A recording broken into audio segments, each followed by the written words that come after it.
Într-o lume plină de Sancho Panza, fii tu acel Don Quixote al ei. Catedrala din Porto este una dintre cele mai importante zone pentru portughezii de aici din Porto. Aici a fost botezat prințul Henry, navigatorul, și regele John I, regele Ioan, probabil, I. Clădirea datează din secolul al XII-lea și a trecut prin mai multe schimbări de-a lungul timpului. Din acest motiv se pot vedea mai multe tipuri de arhitectură, de la gotică, barocă și romanică. Ea se află în cel mai vechi cartier din Porto, care se cheamă Moro da Sé, adică cartierul practic Moro al catedralei. Ce este de menționat este că pe această clădire și-a lăsat amprenta chiar și amintitul arhitect Nicolao Nasoni, italian. Se pot vedea acele plăcuțe ceramice, se pot admira azulejo. Ce este iarăși de precizat este că în capelă există altarul care este ornat cu argint, iar în 1809, când trupele lui Napoleon au intrat în oraș, locuitorii au zugrăvit, au desenat, au vopsit altarul astfel încât să acopere părțile astea de argint și astfel altarul a fost salvat.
Biserica Sfintei Clara este într-adevăr o capodoperă în rococo și baroc. Biserica datează din secolul al XV-lea, iar în secolul al XVII-lea a suferit aceste schimbări, în special la interior, unde sculptorii în lemn au decorat într-un mod senzațional, iar aceste decorațiuni de lemn au fost ulterior placate sau s-a adăugat foiță de aur, totalizând 250 de kilograme de aur pe toată suprafața. Pentru că în momentul de față e pauză și nu avem acces la interior, e pauza de prânz, vă prezentăm interiorul ăsta. Aparent ești înconjurat de aur din toate părțile, asta e impresia pe care ți-o lasă. Asta e ce putem să vă arătăm în momentul de față, 250 de kilograme de foițe de aur. Cred că e incredibil la interior.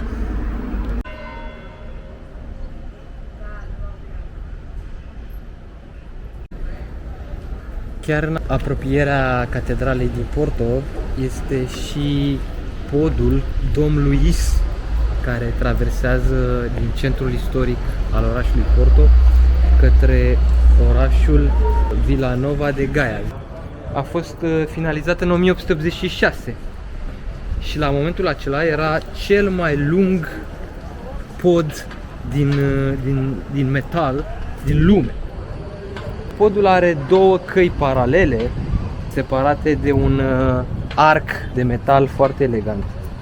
Pe partea de deasupra, adică fix aici pe unde mergem noi, este o linie de metrou și pe zona de jos e drum pentru mașini și pedestri. Lungimea podului e de 395 de metri, iar înălțimea e de 44 de metri jumate, cu o deschidere aici de 8 metri. Podul traversează râul Duro și a fost proiectat de Teofilo Seyrig, care împreună cu Gustav Eiffel a mai proiectat un alt pod, Pia Bridge. Podul Pia, care e tot aici în Porto și probabil o să-l vedem și pe el.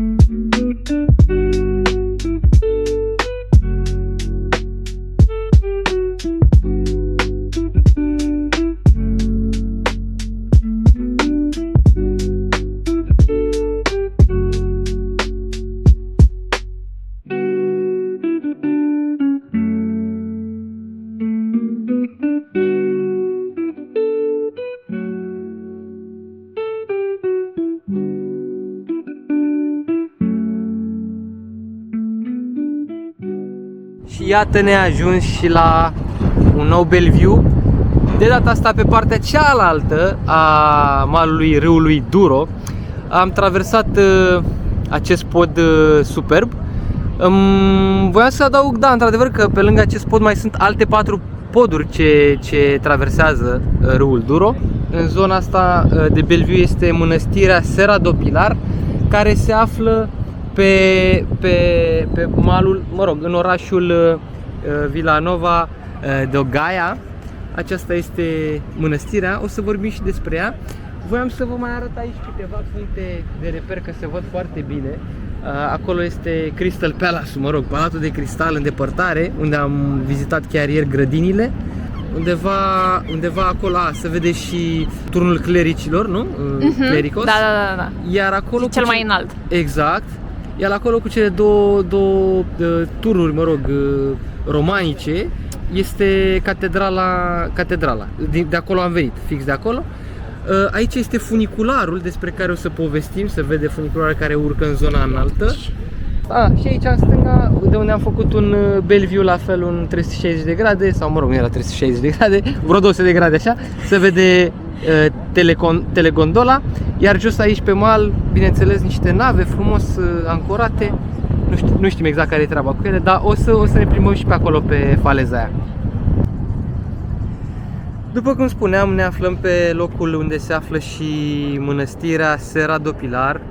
Construcția a început în 1538, dar a fost terminată abia în 1670 din cauza lipsei de fonduri și problemelor politice de la vremea respectivă.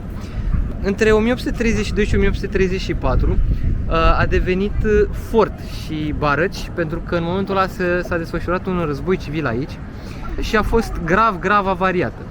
În 1834 a fost creat un grup de ajutor astfel încât să poată fi restaurată, iar restaurarea s-a terminat abia în 1925. Ce e foarte interesant este că biserica are o formă circulară, fiind foarte similară cu Santa Maria Redonda din Roma, biserica Sfânta Maria Redonda din Roma. Are 36 de coloane ionice, după cum se poate vedea, și tipul ăsta de arhitectură este prezent doar aici, e practic singura clădire din Portugalia care are tipul ăsta de arhitectură. Într-o lume civilizată și într-un oraș care își respectă cetățenii și plătitorii de taxe, există nu doar rampe și elevatoare pentru oamenii cu dizabilități, există și astfel de obiecte. Este un leagăn pentru copiii cu probleme. Ei bine, și asta în orașul de lângă Porto, de peste drum de Porto, de peste râu, în Vilanova de Gaia. Aș vrea să văd asta peste tot. E prima oară când văd genul ăsta de jucării pentru copii. N-am mai văzut până acum. Aici e prima oară. Ar trebui să fie chestiile astea peste tot. În toate orașele din lume, copiii au dreptul să se joace și să fie bucuroși, chiar dacă au probleme. Și toți oamenii au dreptul să aibă o viață decentă și să fie respectați de cei care îi conduc. Cam asta, într-o grădină din centrul orașului Vilanova de Gaia, cu frumoasele magnolii peste tot și înconjurați de verdeață, fântână și oameni frumoși, oameni buni, civilizație. Am mai făcut câțiva pași în Vilanova de Gaia și bineînțeles chiar acum când am pornit camera s-au apucat toate mașinile să treacă. Ne gândeam așa un pic ca o recapitulare, pentru că suntem deja în a treia zi și se termină sejurul nostru. Și băi frate, Porto e un oraș superb, un oraș în care cred că am putea să trăim, nu? Da, e foarte frumos. Cred că e unul dintre cele mai frumoase orașe pe care le-am văzut până acum. E modern, în același timp medieval, are un aer medieval, foarte curat și elegant, oameni foarte civilizați. Nu prea am văzut oamenii străzii. Dar sunt așa, cum sunt peste tot. Răsfirați aici colo, pe când în Lisabona... Comparativ cu Lisabona, da. Lisabona erau cam peste tot. Sunt peste tot și foarte mulți drogați și așa, da, nu știu. Da, oameni care se drogau, chiar... Aveam un sentiment așa de frică atunci când treceai prin... Exact, n-aveai sentimentul ăsta de siguranță pe care l-ai aici, pe orice străduță ai fi. Deși am avut feeling-ul ăsta că de când am ajuns, de când am pus pasul, primul picior în autogara lor, am zis, băi, parcă e alt oraș. Dar hai să vedem până la capăt. Și într-adevăr, după ce l-am străbătut bine, zeci de kilometri, într-adevăr a fost un feeling corect, pentru că nu sunt oameni, te simți în permanență în siguranță și este foarte curat, foarte liniștit. Traficul, după cum spuneam, nu este atât de aglomerat, turiștii nu sunt chiar atât de mulți și e foarte relaxat, foarte relaxat. Mâncarea e bună, ieftină, arhitectura orașului e superbă. Ce să mai, străduțele astea pavate la fel sunt peste tot, deci aerul ăsta medieval e în permanență prezent. Nu știu, cum ți se pare? Da, e foarte corect ceea ce... Câte stele mici liniei, da? Chiar mi se pare foarte frumos. Băi, aș da 2 stele jumate, sincer. Acum, deci da, chiar... putea să fie puțin mai curățel, poate, dar în rest, nu știu, e frumos. Frumos. Da, putea să mai fie ceva, întotdeauna poate să mai fie ceva. Chiar și orășelul ăsta în care am fost acum, în Vilanova de Gaia, care e un orășel mai modern, fiind pe malul celălalt. Acum ne îndreptăm spre centrul istoric, care este pe mal, chiar vis-a-vis de Cais de Ribeira, care e zona centrală din Porto. Deci vis-a-vis este vis-a-vis peste râu. Da. Este zona centrală, mergem acum. Celălalt al râului, în lungul râului. În lungul râului. Mergem acum în țesutul ăsta vechi de aici să vedem cum arată. Într-adevăr, zona unde am fost noi e o zonă mai modernă, mai, hai să zicem, mai de acum. Dar și ăsta e foarte curat și foarte, foarte frumos. Uite, de exemplu, nu știu ce e asta aici. E o școală. E o școală. Uite ce arhitectură. De la 1885. Școală parohială de Santa Marinia. Pentru că, da, într-adevăr, ne coborâm. Suntem spre centru. Da, nu, e un oraș, chiar Porto s-a părut peste Lisabona, personal, asta e de fapt amândurora, peste Lisabona, prin prisma celor spuse deja. Curățenie, siguranță, mâncare bună, ai Atlanticul, ai plajele aproape, ai cam tot ce vrei ai. Cam tot ce vrei ai. Vremea extraordinară. Am prins și vreme bună, acum un pic înorat, dar tot e cald și asta e în februarie. Chiar n-am ce să zic, de orașul ăsta, decât numai de bine. N-am ce să zic decât numai de bine am de spus. Așa că vizitați Porto.